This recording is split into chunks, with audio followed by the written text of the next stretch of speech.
So the Z-Lock can lock the hip or it can be a knee bar. It's all going to depend on your entry and your leg, your leg length versus your opponent's leg length. So you have to be prepared. I like to, I'm showing this, instead of triangling right here, we're going behind like this. I think they call this false laces. There's other names for it. This makes it a lot easier to come up on base. I don't have to unhook a triangle. My leg isn't in the way, and I don't really lose anything in terms of control. So we have double trouble. We have two hands on.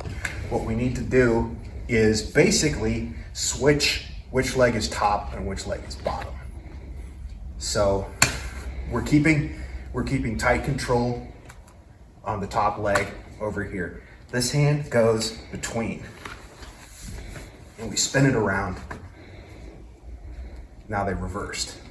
From here, we lean back, tombstone grip, and this is where your finishes can come really fast here. As you pull it across, you can get a finish sometimes right there. It's gonna depend on if he's fighting the reap or not. If he's fighting the reap, there's your heel hook. If he doesn't fight the reap, we pass and we sit up. All right, some guys, if they don't have the flexibility, you'll get your finish right here.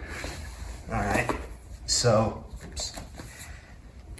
your ideal finishing position for the Z-Lock is heel to heel right here. This leg is planted. Head forward, tap, hips back.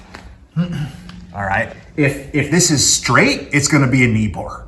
It's gonna be a brutal knee bar. The defense, and not everyone can defend, is to turn and bend.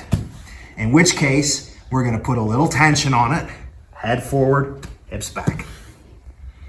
If they're really giving you trouble, you can crank like a Nancy Kerrigan and hit that right here. We also have all of our secondary leg attacks on this one, because to escape, that usually needs to happen.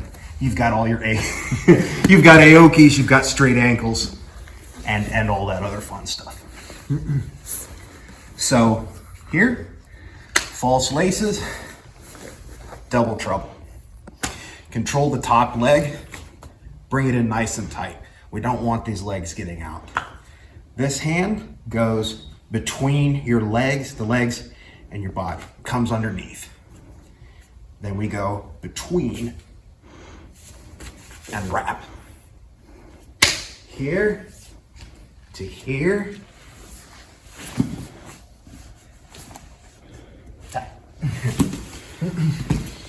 And the tap's gonna come somewhere in the way. You'll have to, you'll see as you do it with different people, you'll see where the tap comes and what you get. So where is it hurting him and how are you moving? All right, so the straighter this leg is, the more this is a knee bar. Okay. The more bent this leg is, the more it locks the hip. Oh, okay. So when we're here in tight bone pass to here and back. Like if I was down here, right there, this is really tough. That's a knee bar right there. Okay. Sorry, Storm. That's all right. Because right there, he doesn't have enough space. I'm so close to his knee, he doesn't have enough space to bend to defend. But if we're in really, really deep, then he has space to do that. Storm's also kind of a flexible guy. All right. So here, now this probably isn't going to be a knee bar. So You're leaning forward. Head forward, push your hips away. And it puts that same kind of like, heel hook pressure on the inside of the knee, and it's cranking it in. Yeah. Without this leg controlled, you see, as I straighten, this leg, this is downward pressure right here. Out here, obviously, I'm not restricting this in any way. He has plenty of space. But when we're in nice and tight, right here, there's nowhere for this to go. We put tension on it, Okay.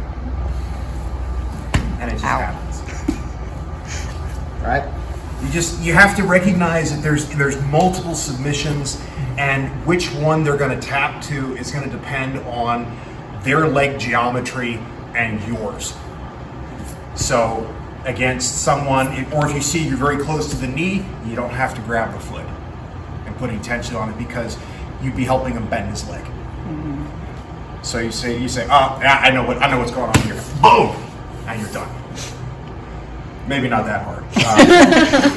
Someone did this in Depends on how much you like it. yeah. Do this one slowly. Yeah. They'll tap. Yeah, and if they're tapping as you're transitioning, like don't keep forcing it across, right? If their joints don't bend like that, they've already tapped. You got it. So, yeah, because there's gonna be some people that won't be able to get their foot all the way across. They just don't have the mobility and everything in their hips and the understanding of their movement, and they're gonna tap right here, and that's fine. Yeah. Tapped, cool. As long as you have that tombstone grip right there, you have that heel hook. If they're fighting you, if they just let you pass, the heel hook isn't there. Don't force it. But if you get some real resistance to that reap, you can finish right there.